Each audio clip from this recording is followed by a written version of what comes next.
Hello everyone, Ian from the future here. Just wanted to hop in and say that this is a completely spoiler-free review of the novel With a Vengeance by Riley Sager, and that's what you can expect from it. Don't expect me to be the most articulate or the most thorough because I did want to avoid spoilers. You will definitely get a vibe for whether or not I liked this book. I didn't. And it will be a little bit incoherent and ragey, but I swear I'm not a negative person. I just feel very negatively about this book. Without any further ado, here's the rest of the video.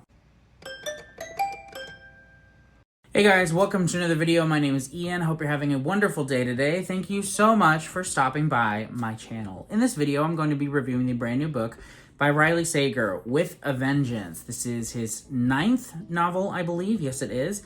I've read all of them now. I have a ranking of his books, except for this one that I put out last year when Middle of the Night was going to be coming out. I will leave a link to that down below, and at the end of this video, I will tell you where this book fits on my ranking of Riley Sager's books. This is an author that is very divisive. Sager has written some incredible thriller books, and he's written some of the worst thriller books that I've ever read. And I have thoughts on this book. So before we jump in, it would mean so much to me if you would like this video and subscribe. If you haven't already, I post videos every single week, and I read all sorts of books: fantasy, thrillers, horror, literary fiction, everything. I love everything. So yeah, stick around. I've got lots of videos coming down the pipeline. But without any further ado, let's jump into my thoughts on With a Vengeance by Riley Sager. So this novel is interesting in that it is different than any novel that Riley Sager has ever written before. He's quite an ambitious author when it comes to his settings and types of stories that he tells. He doesn't just stick with like a typical lane of like domestic thrillers or serial killer mysteries or things like that. A lot of his books kind of have different settings or timelines or time frames, and this book is no exception. This book is set primarily, I believe, in the 1950s, and the entire story takes place on a train in a 13-hour train ride. This story follows Anna, who is a woman out for revenge. We know that very, very, very early in the book. Essentially, her whole family was destroyed. Her father is dead, her brother is dead, her mom is dead, and she has a list of people that she blames for the downfall of her family. And she has orchestrated the circumstances for all of those people to be on a train with her, where she plans to confront them and get them to confess to what they did to bring about the downfall of her family and ultimately bring them to justice in one way or another. Additionally, it's important to note that at the very beginning of the story, we find out that somebody on the train dies because there is a dead body. We don't know who it is. We only know that Anna didn't do it or claims not to do it, and she's trying to figure out who killed this person, why they killed this person, and whether or not the rest of them are safe, and how to protect the rest of them. That's the setup for the story. It sounds interesting, doesn't it? You'd think that it would be interesting, but it's not. This book did not work for me very much at all, and I have quite a few reasons why. A lot of them are spoilery, so I'm going to try to keep this very vague. I'm not going to get into any spoilers in this video, so don't you worry about that, but I'm going to try to express to you the reasons why this book didn't work for me without getting into specifics. So first things first, let's talk about the plot, because that's what you're here for with a thriller, right? Most often you're not reading a thriller because you want beautiful writing or even necessarily the most well-crafted characters. It's more about the plot. Is the plot plotting? The general setup of this plot and how the characters get on this train is already a little bit extreme. Anna orchestrates it so that only these passengers are on this train. Absolutely nobody else. The train is empty aside from the person running the train, and then additionally these people that she wants to get revenge on, as well as an accomplice that she has who's helping her to kind of make everything work. That alone is a little bit ridiculous, but additionally, each of these characters is peculiar not only in their motivations, but also in the decisions that they make throughout this. It is the most convoluted reasoning that I've experienced in a thriller in some time. The characters make decisions that make absolutely no sense just to further the plot, and I found that to be really frustrating. There were some big moments that were supposed to be emotionally impactful, but were not, because it just didn't make sense why the characters were doing what they were doing. And unfortunately, the plot suffered as a result of it. It very much felt like Riley Sager just wanted to have these big twist moments where like almost every chapter had to end on like a twist. But the twists were so shallow and made no sense and were so outlandish at times and repetitive. I'm not going to spoil what I mean by that, but you'll know if you read it. It felt so uninspired and it was so frustrating as a result. You'll also think, when you hear the plot of this story, you'll think, oh, that sounds kind of like an Agatha Christie novel, like Murder on the Orient Express or what have you. And it does. But it is like a spoof of an Agatha Christie novel, or, as I put in my Goodreads review, like the Disney live-action adaptation of an Agatha Christie review, where it's like a story that is that, but so devalued and lacking in artistry. I'm really mad about this book, apparently. I have a lot of pent-up frustration with it. But it felt like Riley Sager was trying to do an Agatha Christie novel this time, but maybe make it a little bit bigger, a little bit more ambitious.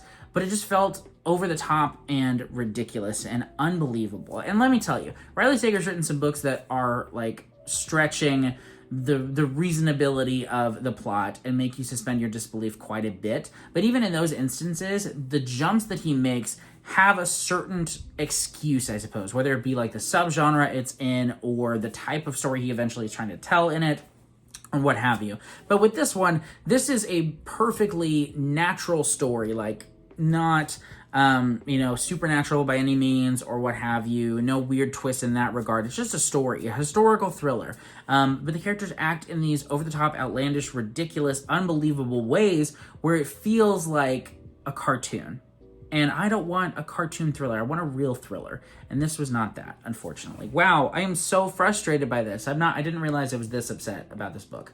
But guys, Riley Sager just needs a break, because he's been putting out one book a year for basically a decade now. And it is very clear to me that he is just pumping out these books and there's not a lot of imagination or there's no magic in his thrillers anymore.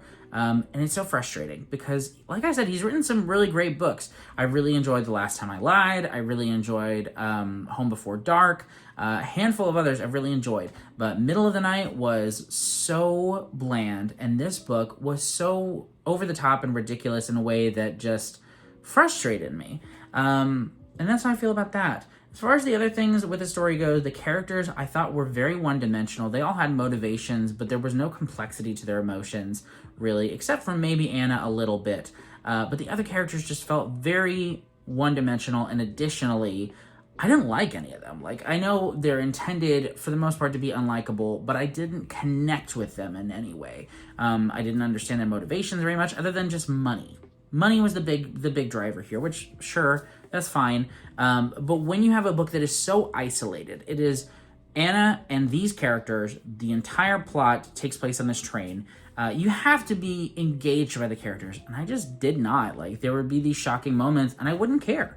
I found myself rolling my eyes reading this book. I found myself like heaving exasperated sighs and turning the audiobook speed up as high as it would go, basically, because I just wanted to finish this because I was really, really upset by this novel. Not because, what am I talking about? What do I mean I'm upset by it? It's not like Riley Sager owes me anything, other than the fact that I just know what he's capable of. And so to read a book by an author that just feels so uninspired, it makes me feel like, why is it here? Why did this book come out? Other than to make money, I guess. But that's spicy Ian take. I think I'm done with Riley Sager, though.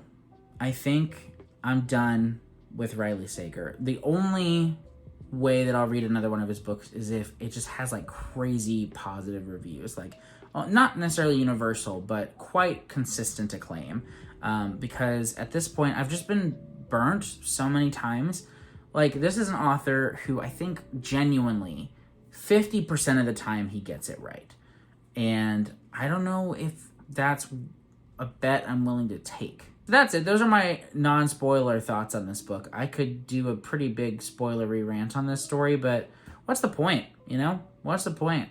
As far as my ranking goes and where this book lands on my ranking, it is last. It is my least favorite Riley Sager book, because at the very least, his other ones that are at the bottom, Survive the Night and Final Girls, I think tried to do something like a little bit unexpected. This one does, but it feels almost in jest with how unconvincing it is. So, yes, this is my least favorite Riley Sager book. I think I'm done reading his books, at least for some time. And there you have it. Thank you so much for watching Negative Ian's video cut. we're moving on to Positive Ian. He's back, boy. So yeah. Hope you enjoyed this video. Thanks so much for watching. Let me know if you're going to read this Riley Sager book. I don't recommend it. Thanks so much. I'll see you in the next video. Bye.